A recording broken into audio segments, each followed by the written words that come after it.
Hello, Tessa. Hi, Tom. How are you today?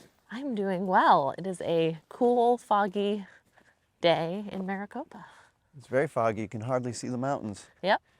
So what are we going to talk about today? We are going to talk about tools.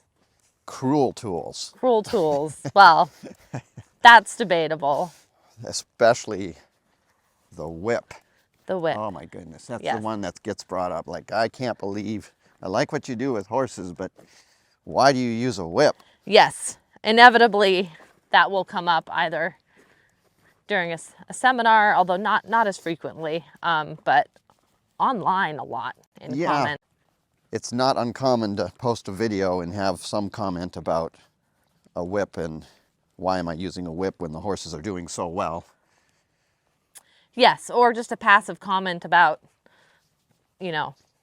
I hate whips, or I don't like it when people use whips, or Oh yeah, whips are cruel, or, yeah.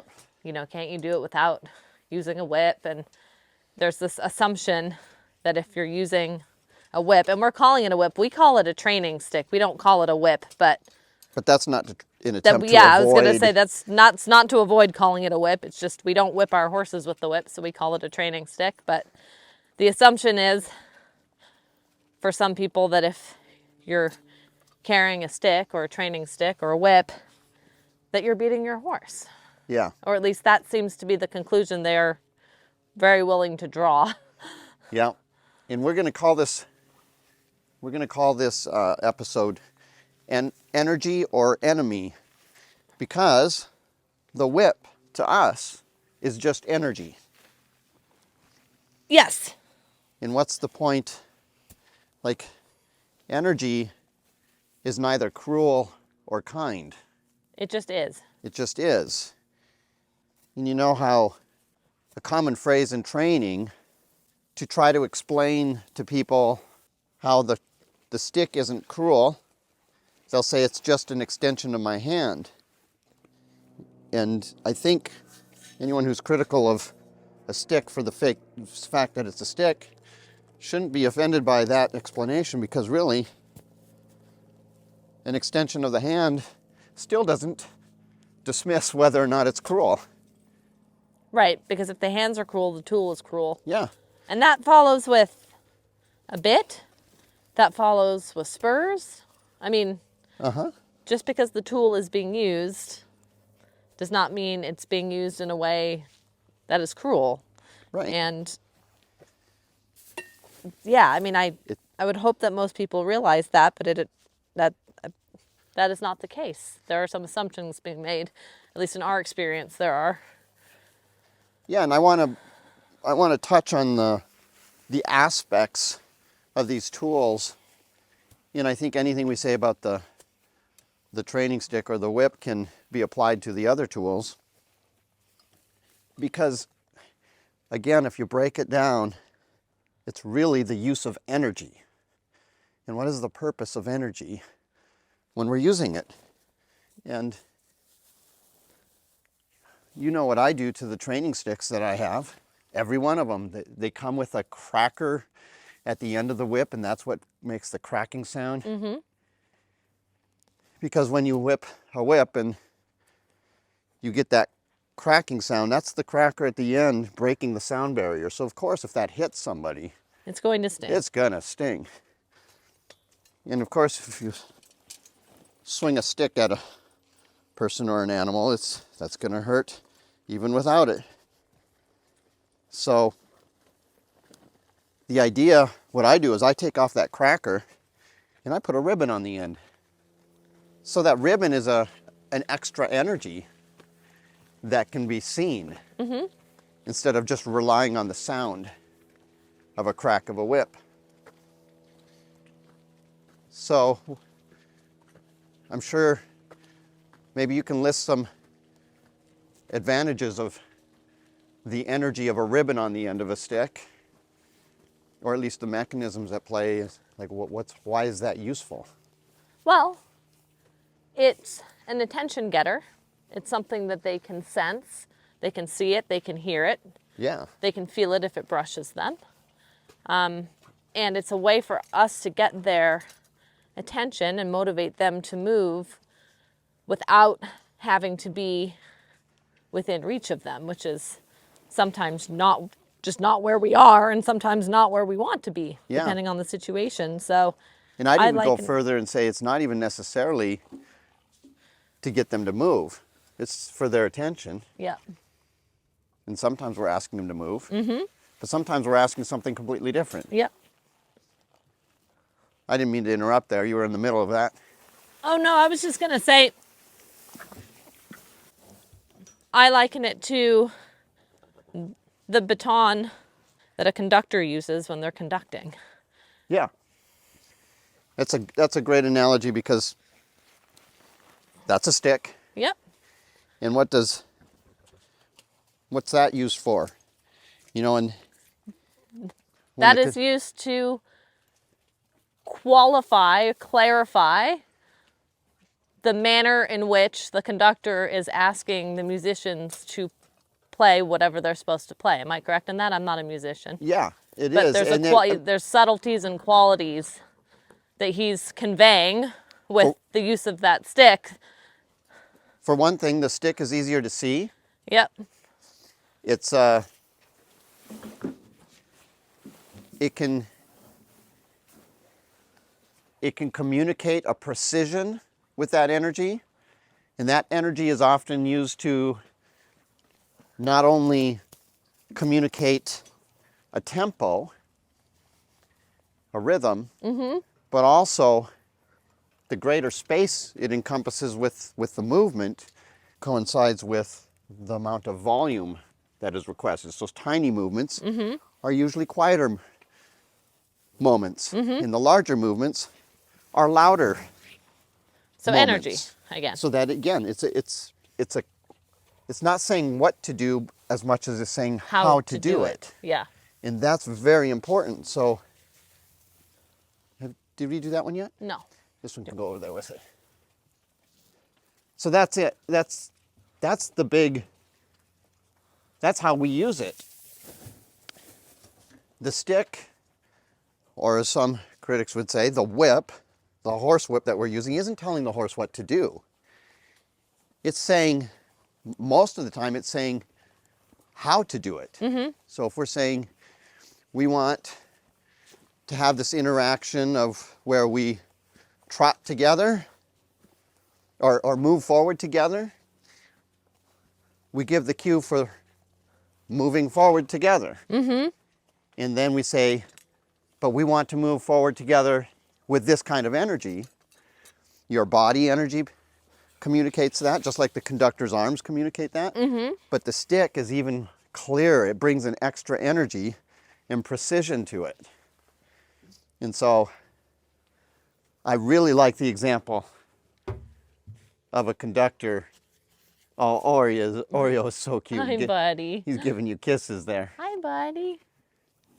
Oh, he's thanking you for his food. But I think that's just a beautiful and perfect example of how a tool should be used with the animals. That is not to say that it can't be used in a cruel way. Right. But once again, the stick is an extension of your arm. And if you have a cruel arm or a cruel hand, you have a cruel stick. Yep. If you Just have like a kind arm or a kind hand, you have a kind stick. Just like if you have cruel hands, doesn't matter what bit you're using, you can damage a horse's mouth. Yep. And if you have cruel legs, the spurs can damage your horse. Yep. But if you have kind and compassionate legs, a spur can communicate a precision and an energy without causing pain. Yeah. You know, I've seen that too with the bits. Like there are people out there who think any bit is cruel and painful because it's metal. Well, all right, a spoon in your mouth is cruel because it's metal too. Yeah. Really? Yep. So it really ignores a lot. Yeah, there's a how. Not There's a just how. that it's used, how it's used. That's everything. Yeah. Which could be said of any tool. I mean, So that's really the important part with the tools is to communicate a clarity Yep. and an energy. And also, there's another aspect of tools like the training stick especially. This is probably specific for the training stick, but you can only occupy so much space with your body and your arms. Right. And horses are so sensitive to energy naturally, if that's not trained out of them, that they'll notice when energy is occupying a space. And they will communicate to each other ownership of space. Yep. They'll do it with their body language and Yep. And their tails. And their tails. A swishy tail. even they'll toss their head, Yep. whatever it is, they're communicating an ownership of space. Human nature is to do the wrong thing to communicate what they really want Right. in terms of horse behavior. And when a horse is encroaching on human space and they want the horse to move out of the space, it's very common for the human to step back and away from the horse, which that Invites doesn't- them in. Yeah, Yeah. that doesn't mean move away to a horse. Nope. You're giving up space. And so you can use your stick energy to say, yeah, my body only encompasses this amount of space, but I want a big enough bubble around me so that we have a safety buffer. And you can communicate that by owning the space with the stick energy.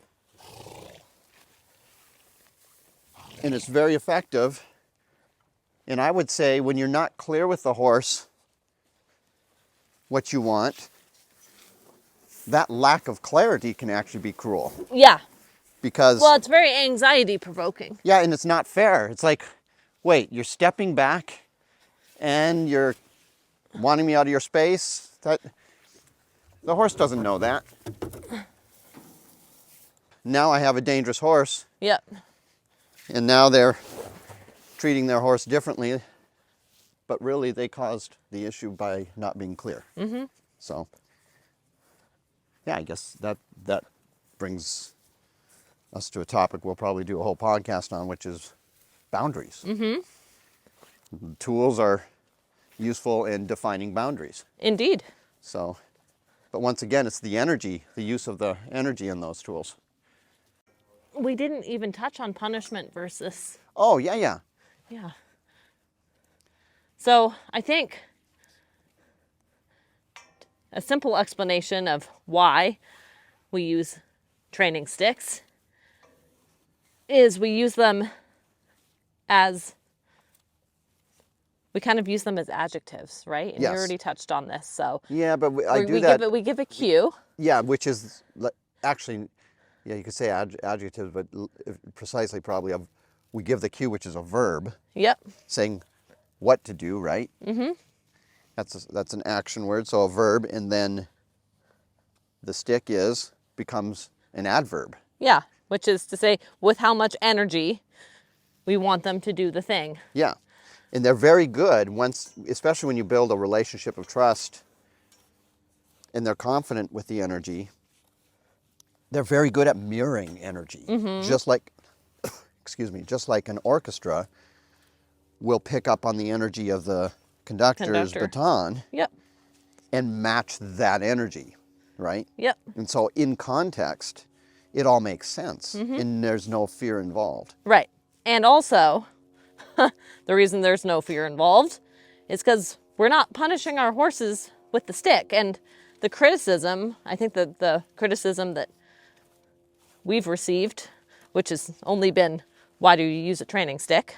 Yeah, but we see it a lot. We see We do. criticism. But that criticism, I mean, towards others, we see it. right, that criticism exists because an assumption is being made that we are punishing our horses with the training stick, Yes. which is a completely false assumption. Yeah, they say they equate the tool as a punisher, Yep. not as a descriptor. Yep.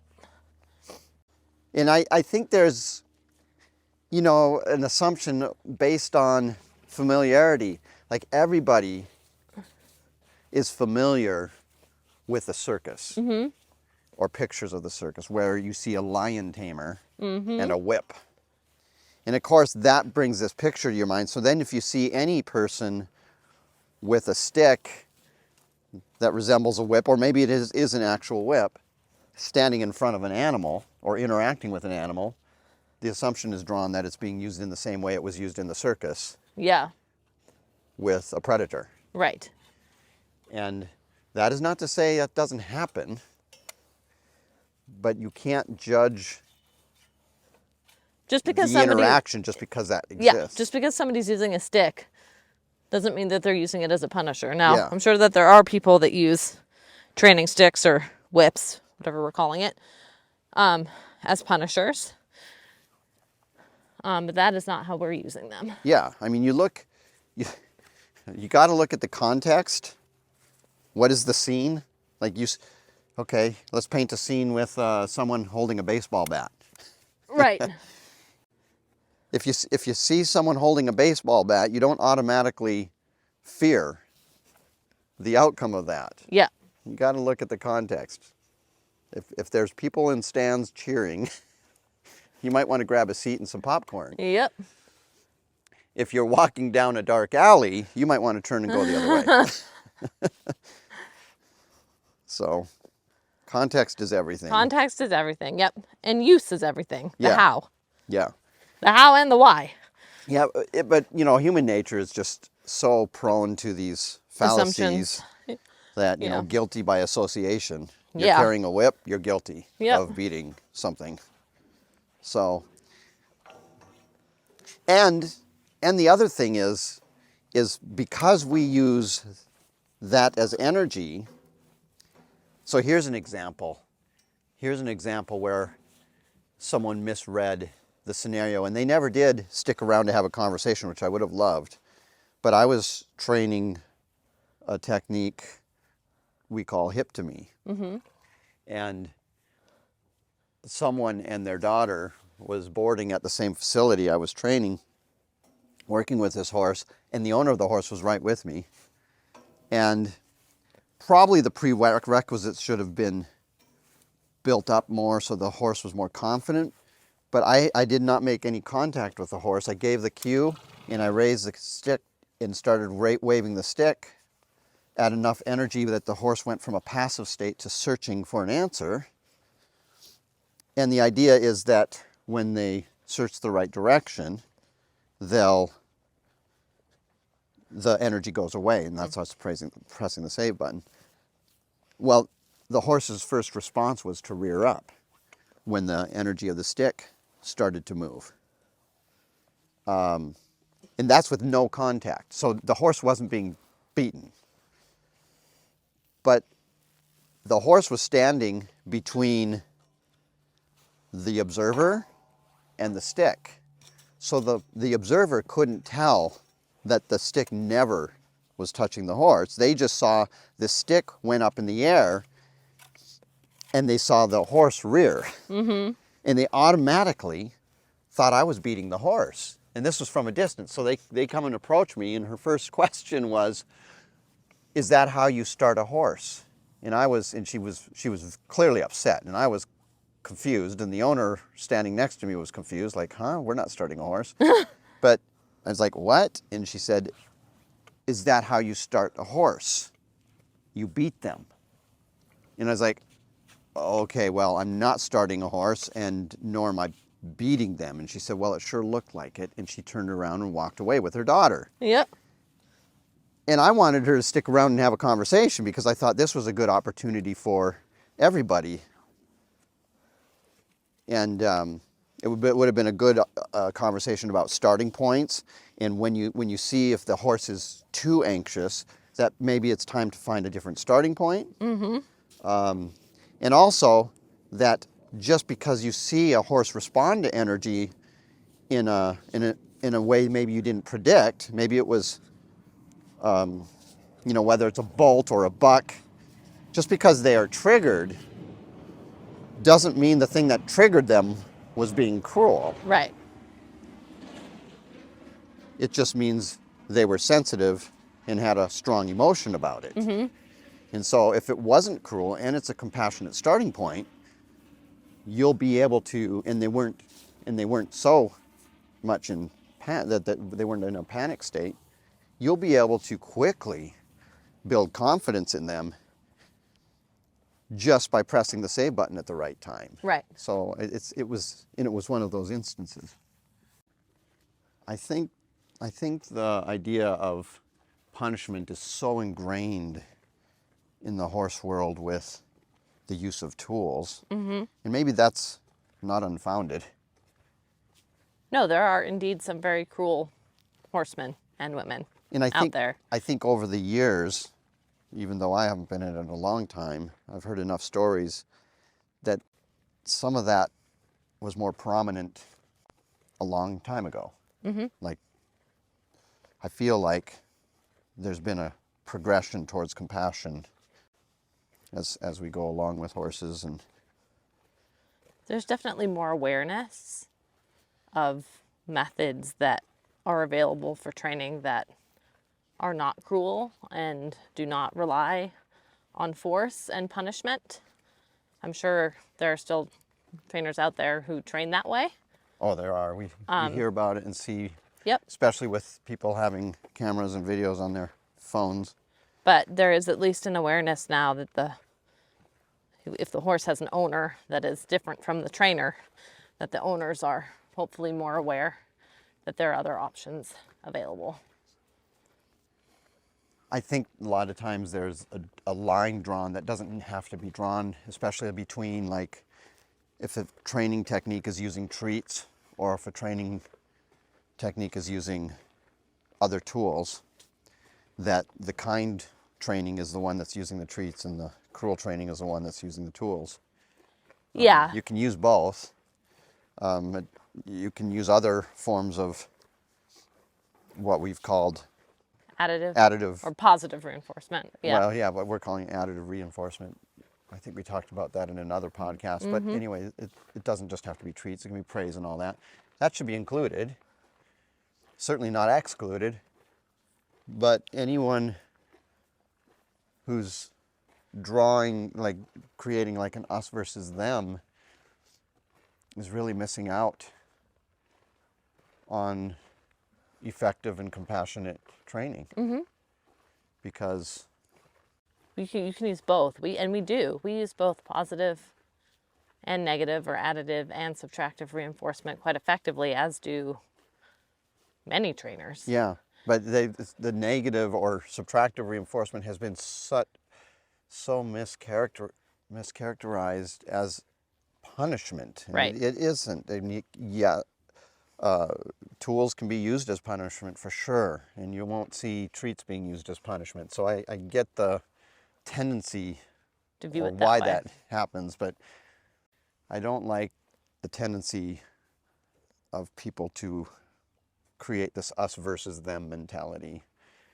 It really is nice when you can see the compassionate ways to use all the things and be far more efficient, and the horses will love you more for it.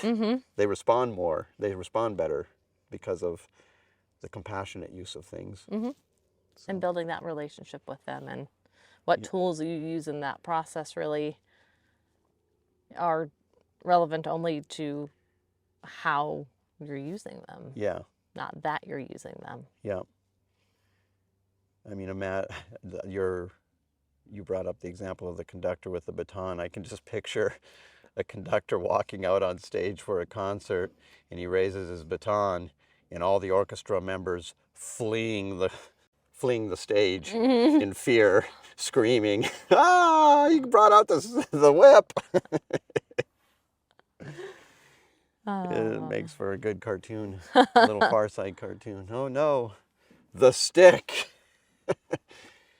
Anyway, I think this is a good topic, and it probably will, a lot of people will be able to relate to it. Maybe some people will see things differently, but the ones who have not been cruel with the use of tools will maybe appreciate The clarification. the clarification and definitely relate on that end.